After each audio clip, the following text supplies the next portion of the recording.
Hola, muy buenos días. Esta es la sesión 4 de nuestro curso dedicada a el tema Partidos, Estados del Arte 3. Esta sesión tiene como texto de trabajo, material de trabajo, un documento que ustedes tienen en su posesión que se titula Guía temática del curso, concretamente las páginas 1 y 2. Vamos a empezar esta sesión explicando el sentido de esta guía temática del curso que les he compartido en los documentos generales de nuestra clase desde el día 1. Ustedes en estos documentos tienen su programa, tienen su calendario, tienen la estructura del curso, tienen también la normativa del curso y tienen una guía temática. Una guía temática que, si no mal recuerdo ahora, debe tener 21 a 22 cuartillas, quizá menos, no recuerdo muy bien, no importa. Lo que me interesa ahora subrayar es que si ustedes revisan esa guía temática, como me imagino ya lo hicieron y como además lo vamos a hacer periódicamente cuando nos resulte útil en nuestras sesiones, en esa guía ustedes van a encontrar nuestras lecturas comentadas, por decirlo así, nuestros bloques que están formados por textos que leemos y que por lo tanto son nuestras lecturas. En esa guía temática se encuentran comentadas, ¿no? Se escriben cosas generales al respecto de lo que leyeron, se subrayan algunas cosas particulares, son una suerte como de resúmenes amplios y más bien incluso conversacionales que ayudarían un poco a recordar las ideas que leyeron en el texto. Además, tienen una función muy básica. Si a ustedes les interesa prepararse lo mejor que puedan para el examen, y como bien saben, el examen pues será el profesor encargado quien lo realice, en este caso, siendo yo la persona que hice el programa, que expongo los textos, que seleccioné los textos, y que al exponerlos, cuando después lean lo que está escrito en la guía temática, pues evidentemente encontrarán mucha familiaridad. Tan esquizofrénico no soy, no puedo pensar cosas muy distintas. Entonces, mucho de lo que escuchen en estos archivos de audio, que son comentarios a los textos que leyeron, en la guía temática, que son lecturas comentadas, pues ustedes lo encontrarán no solo familiar, sino incluso repetitivo, incluso redundante, pero precisamente esa es la idea, que al sumar distintos elementos, lectura del texto, archivo de audio del texto, guía temática con lecturas comentadas, pues todo eso vaya sumando para que a ustedes estos temas cada vez les resulten menos ajenos, menos distantes y puedan ustedes empezar a manejarlos sin forzarse a memorizarlos así de manera abstracta, ¿de acuerdo? Entonces, sí es importante la guía temática por estas razones. Y por ello también, como verán ustedes en su calendario, cuando cerramos cada bloque, como es el día de hoy, recuperamos la guía temática para ponerle un broche final a ese bloque con esa guía redundante. Hoy, en efecto, cerramos el bloque 1, donde ya vimos dos textos. El primer texto de Víctor Martínez, Partidos Políticos, un ejercicio de clasificación teórica, y el segundo texto de Montero y Gunter, los estudios sobre los partidos políticos. Hoy cerramos apelando a nuestra guía temática para recordar lo que vimos en los textos y al hacer ese regreso eventualmente rediscutir cosas, volver a ver algo que quizá no lo habíamos visto bien, reflexionar nuevamente, ¿de acuerdo? Entonces, esa es la función de la guía temática. En la guía temática, página número 1 de este documento en Word que ustedes tienen, segundo párrafo, dice, la guía temática nos plantea que en el bloque 1, como ha sido, empecemos con estados del arte. Iniciar con estados del arte, y voy a leer lo que está escrito ahorita en la guía temática, tiene distintos objetivos, básicamente dos. Uno, observar una síntesis panorámica de los temas fundamentales, es decir, de los mínimos que un debate sobre los partidos debe cumplir. Eso lo vimos también en la clase pasada, los estados del arte son mínimos, lo mínimo, nadie sale de un estado del arte o de un curso como este introductorio en la licenciatura convertido en un especialista. Lo único que este curso ofrece es lo mínimo estrictamente necesario para decir tuve un curso serio dedicado a la literatura especializada de partidos. Segundo objetivo del estado del arte: plantear una pista de discusiones alrededor de estos temas esenciales. ¿Qué pista? ¿Qué temas? Por ejemplo, conceptos de partidos, teorías del origen de los partidos, teorías del estudio de los partidos, etapas y evoluciones históricas de los partidos, el debate por su cambio o crisis. Si se fijan, esto que acabo de mencionar son precisamente los bloques que vamos a ver, porque el estado del arte nos plantea que un conocimiento mínimo debería atravesar, pasar por estos temas. Ahora, en el tercer párrafo de la guía temática, de esa primera página en la que estamos, se menciona que un objetivo del estado del arte es presentar las razones del por qué resulta inaccesible un concepto general de los partidos. Esto es una definición universal de lo que los partidos son, y que fuera una definición válida para todo tiempo y lugar. Bueno, pues eso no existe. Se menciona en los textos que vimos, en el de Montero y Gontier y en el de Martínez, varias razones de por qué no tenemos una definición general, única, absoluta, ¿no? Unívoca. Bueno, no existe. ¿Por qué no existe? Además de las razones del por qué no existe esto que ustedes leyeron ya en el texto de Martínez, ahora que estamos viendo la guía temática, por eso me detengo en esto, en ese punto se alude a un texto que está en el programa, pero que ahorita no hemos visto, porque en estos ajustes que hemos tenido que hacer al mundo de las clases no presenciales, yo decidí dejarlo de lado. Es el texto, está en su programa, lo pueden ver, del autor norteamericano Alan Ware, y cuyo título es Partidos y Sistemas de Partidos. Ese texto, ahora no lo hemos visto, pero quiero hacer mención de él porque en sí mismo es importante y porque además eso nos permitiría entender por qué en esta guía temática aparece ese autor que hasta acá no hemos visto. Bueno, es un texto muy bonito. Lo pueden encontrar porque alguna vez podremos regresar al plantel, y al regresar al plantel esperemos que todavía estén, seguramente sí, aquellas fotocopiadoras donde solíamos compilar los materiales en las carpetas. En la carpeta de partidos políticos, en el bloque 1, porque está dividido así por bloques, se van a encontrar con el texto de Alan Ware. Esto, aunque no vaya ahora para el examen, porque no lo hemos visto, no importa, no deja de ser interesante e importante para quien quiera profundizar. En ese texto, y eso es lo que se alude en la guía temática, se ensayan al menos 5 razones del por qué un concepto universal de partido no existe. Esa es una parte muy simple, muy fácil y que conecta con el texto de Martínez y con el texto de Montero en la idea de que no podemos tener un concepto absoluto único de partido. Alan Ware, para entender esto, para ayudarnos a entender esto, hace un ejercicio muy simple y nos dice, miren, pensemos en estas 5 definiciones que uno pensaría que son definiciones que pueden valer para Europa, para América, para Asia, para Oceanía. Por ejemplo, menciono una de esas 5. Los partidos van a elecciones. Y después Alan Ware, que pone eso, diciendo, yo creo que este sería un elemento indispensable para la definición universal, el propio Alan Ware dice, uy, ya empecé a dudar. Tal vez no sea así, porque si uno estudia la historia de los partidos, se va a encontrar que la historia de los partidos está llena de partidos que nunca fueron a elecciones, algunos porque no pudieron, u otros porque no jamás les interesó, porque su objetivo era otro. Entonces, eso que uno diría, partido igual a elecciones, ¿no? Partido igual a votación, partido igual a urna, no necesariamente. Y cuando decimos no necesariamente, ya perdimos entonces la oportunidad de una definición universal. Porque una definición universal implica que necesariamente todos los partidos de todas las épocas y de todos los lugares cumplen con estos requisitos. Este que nos parecería básico, ir a elecciones, ese que es, insisto, así como casi como consustancial, no cumple con esa condición necesaria. Así hay otros 4.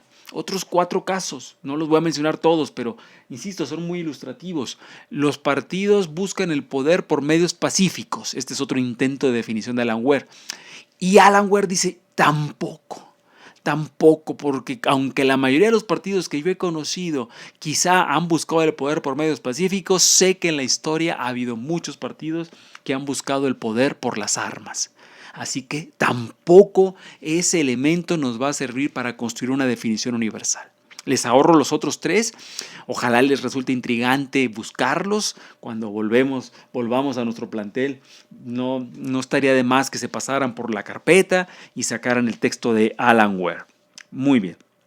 Luego, sigo en ese tercer párrafo de la página 1 de la guía temática. Una de las razones que se menciona en el texto de Martínez de por qué no tenemos un solo concepto de partido, ya lo hemos visto, es el tema de la pluralidad de enfoques. Vuelvo a eso, lo vi también en la sesión anterior con Montero y Gunter, solo para precisar lo siguiente. En el tema de los enfoques, hay cuantos enfoques se puedan imaginar, porque la contabilidad de estos no es un consenso universal. Para algunos, para estudiar los partidos hay 3 enfoques. Eso es lo que proponían, por ejemplo, Montero y Gunter. Pero los propios autores, Montero y Gunter, mencionaban que otros autores enlistaban 4, 5, 6 enfoques. No hay, por lo tanto, insisto, una contabilidad, un vocabulario universal que todo el mundo diga, en todo el planeta y en todas las épocas solo ha habido estos enfoques para estudiar partidos. No es así. A veces incluso hablando de los mismos les ponemos nombres diferentes. Como tenemos que llegar a algún acuerdo, a alguna convención a efecto solo de nuestro curso, para no perdernos y no confundirnos, quiero subrayar, en este curso vamos a ver solo 4 enfoques. Y digo solo porque me refiero al enfoque organizativo, ese que en algunos momentos Montero y Gunter le llaman estructural, otros le llaman institucionalista, algunos le han llamado inductivo, otros le llaman de rango medio. Bueno, vamos a llamarle organizativo. Y ahorita no lo explico porque lo vamos a ver en el bloque 3, pero es el primero. Hay otro enfoque que es el estructural funcionalista, ya hablé de la clase pasada, hablaré de él cuando lleguemos al bloque 3. Hay otro enfoque que es el de la elección racional. Hay un cuarto enfoque que vamos a llamar enfoque ideológico. Y fíjense, nos vamos a dejar de lado, por eso digo solo 4 enfoques. Algunos otros que llaman el enfoque marxista, otros el enfoque feminista, otros dirían el posmodernismo es otro enfoque que hay que usar. Algún otro diría incluso el enfoque de la ecología política. Y así podemos seguir enumerando distintas aproximaciones. Recuerden que los enfoques son aproximaciones analíticas para estudiar algo. Perspectivas, algunos son escuelas, incluso otros les llaman paradigmas. Bueno, no importa. Lo que quiero es que tengan claro, lo repito, veremos aquí 4 enfoques: organizativo, estructural funcionalista, ideológico y elección racional. ¿De acuerdo? Ahora, inmediatamente no me puedo resistir a la tentación. Estos enfoques, si hacemos, ya veremos esto más adelante, pero si hacemos un examen convencional, que a lo mejor tengamos incluso la suerte de hacerlo de manera presencial, de cajón se los voy a preguntar. ¿Cuáles son los 4 enfoques que vimos en el curso? Menciónalos y explícalos.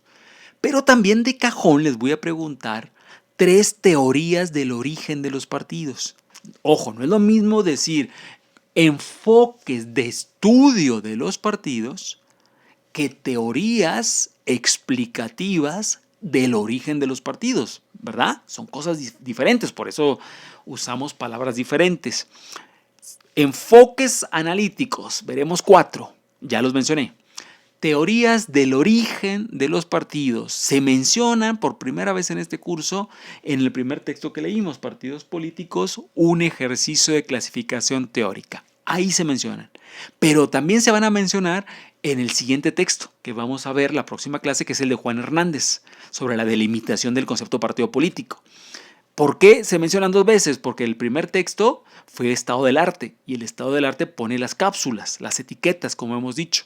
Después, en un bloque 2, dedicado al origen histórico de los partidos, pues vamos a ahondar en las teorías del origen de los partidos que ya fueron por primera vez mencionadas en el estado del arte. Tres. Una, la teoría institucionalista. 2, la teoría de la modernización. Y número 3, la teoría de los clivajes sociales. Lo que no me resistía es a decirles que mucha gente se confunde y muchos alumnos que mal estudian confunden y mezclan las teorías de estudio con las teorías del origen. Y yo, con muy mala leche, se las pregunto siempre en el examen las dos, porque me encanta cuando se confunden y cometen el error.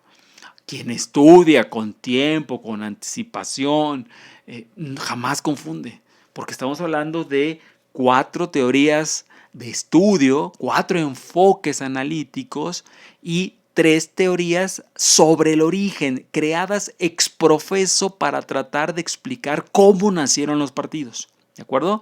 Entonces, no confundir estas dos cosas, tenerlas claras, de cajón, se las voy a preguntar en el examen. Muy bien. De hecho, esto de las teorías, con esto cierra la primera página de la guía temática. En la página 2 entramos ya a otra cosa. El último párrafo de la página 1 era precisamente sobre esto que acabo de mencionar.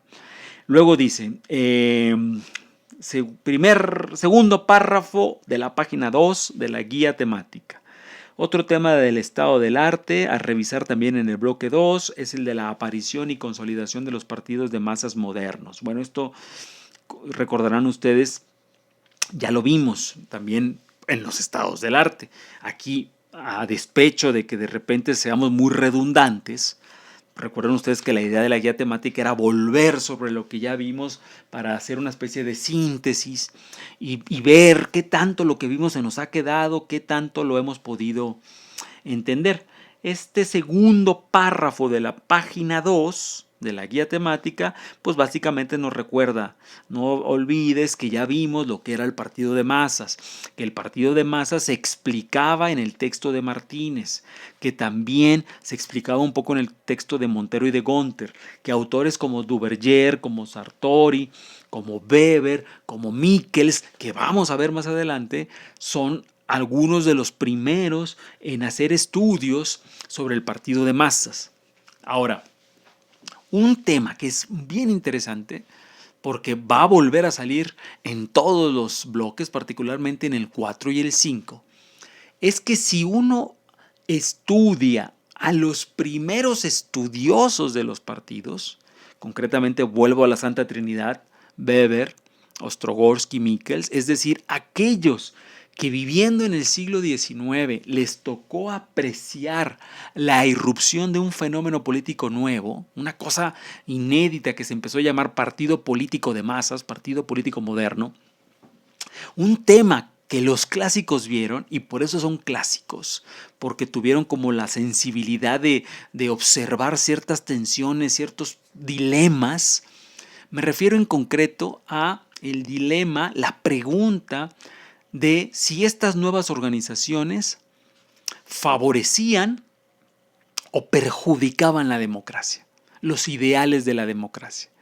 Vean cómo es un tema que el día de hoy nos lo seguimos planteando y que por eso es clásico, porque es un tema que no hemos podido sacarnos de encima, porque desde las intuiciones de los clásicos nos transmiten que este tema es un verdadero dolor de cabeza porque no tiene una resolución clara, única, ni mucho menos feliz.